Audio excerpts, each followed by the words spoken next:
Do you use any of those restaurant websites like Yelp to find out where to go to eat?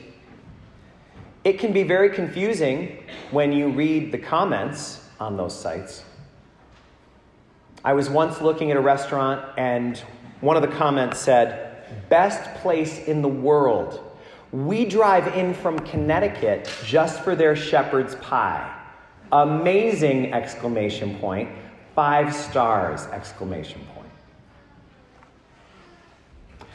2 comments down, I read this. "The worst place I've ever been.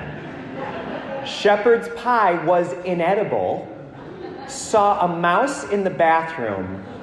Stay away." Now, come on. Which is it? You actually know what this is giving us a little insight into?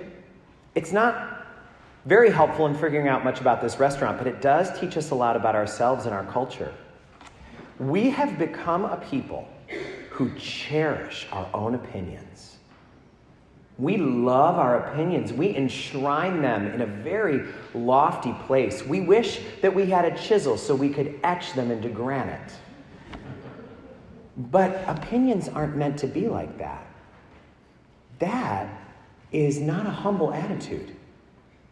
We are called to recognize that my opinion belongs to me, and someone else may see it differently. But we're not that way. We cherish our opinions. If you think I'm overstating this, then go to any website and look at the comments that are there. Or if you really want a challenge, sometime over Labor Day weekend, try to get into a friendly conversation about politics. Good luck. We have somehow lost the sense that my way is not the only way. We've lost it. And it's because we have a lack of humility. And that's what we're hearing about in the readings. We have to be humble. Sirach, over 2,000-year-old wisdom, says, "Conduct all your affairs with humility." And Jesus, we just heard, say, you have to humble yourself. Go to the low spot, not the high spot.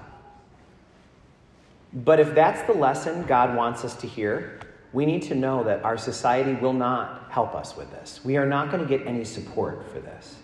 We can't send our kids to school and think that they will learn this there. They won't. They'll learn the opposite. They'll learn about trying to become number one in whatever they do. So what do we do? One thing we can do is use all of the opportunities that life gives us to recognize how imperfect we are, like leaving our microphone on after Mass, to become more humble. Because life is going to keep dishing these opportunities out to us. When I was a high school senior, I was very close with my English teacher, Mr. Strauss, and we had a great rapport. At my graduation, he said to me, "My wife and I would like to invite you over to our house for dinner to celebrate your graduation." His house for dinner? I didn't know how to do that. I didn't know how to do any of that. I had to borrow my parents' car and ask my mom, what do I bring to dinner? And of course, I was 18, so bottle of wine was out. So I went to a garden store and got them a plant. And I drove into the city. From the country where I lived, I drove into the city to his awesome neighborhood and parallel parked on the street like an adult. And I went up with my plant and we had this nice dinner with like a salad first and then dessert at the end. And we talked like adults. And it was one of the headiest experiences for an 18-year-old I could ever imagine. I loved it. Afterwards, I wound up getting a follow-up invitation to come for a goodbye dinner before I went off to college. And it was great. And then he and his wife had me again over my Christmas break. And as that dinner ended, he walked me to the door and he said, "We've really enjoyed having you. It has been wonderful and we'd like to have you back again. But for that to happen, we have one request. Next time you come, please do not talk only about yourself. Instead, ask us a little bit about our lives too. He said, don't get me wrong. I loved hearing about your freshman year. I loved hearing about the dorm and the friends and the activities and your classes.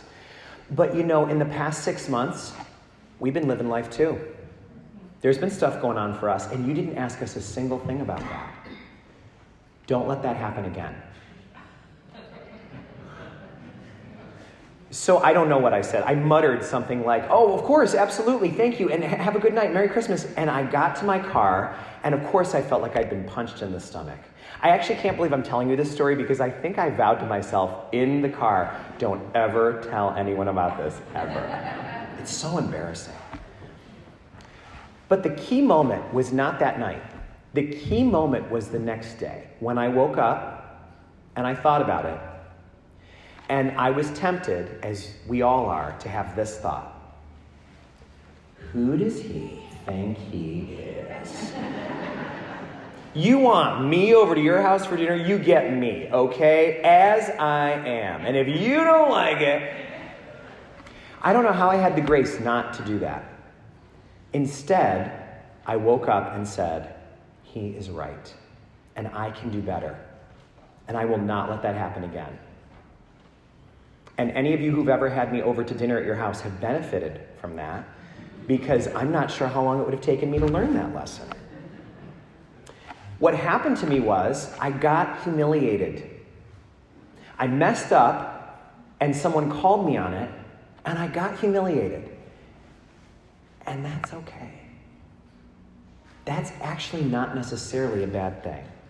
Humiliation can be one of the great roads that we can take to become more humble. I was embarrassed by my behavior. I was embarrassed to be called out on it, and I learned something, and it's okay. What I'm talking about when I say humiliation is not the same thing as shame. I could have gotten into a spiral that you probably know well, where you beat yourself up, and I don't know why anybody likes me, and I messed up now I'll never have friends, I'm such a loser. And you know what? That's useless, it's garbage, and all of it's a lie. That's why shame doesn't work. It's a lie. We're made in God's image. None of that's true.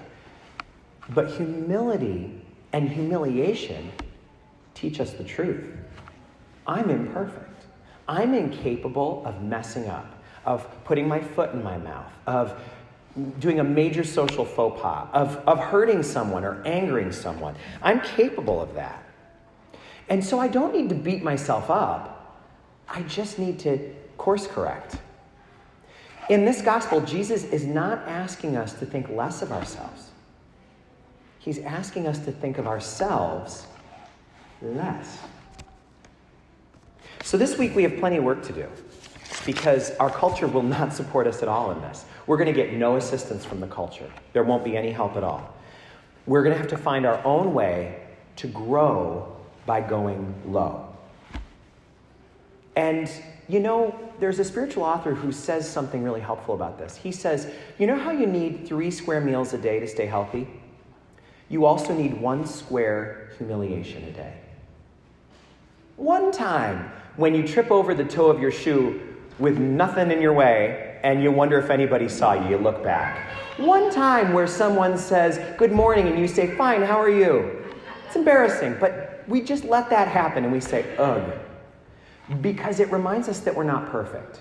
So it takes away, perhaps, our license to judge everybody else who did things like that. Even better, perhaps it will help us to not cherish our opinions so much.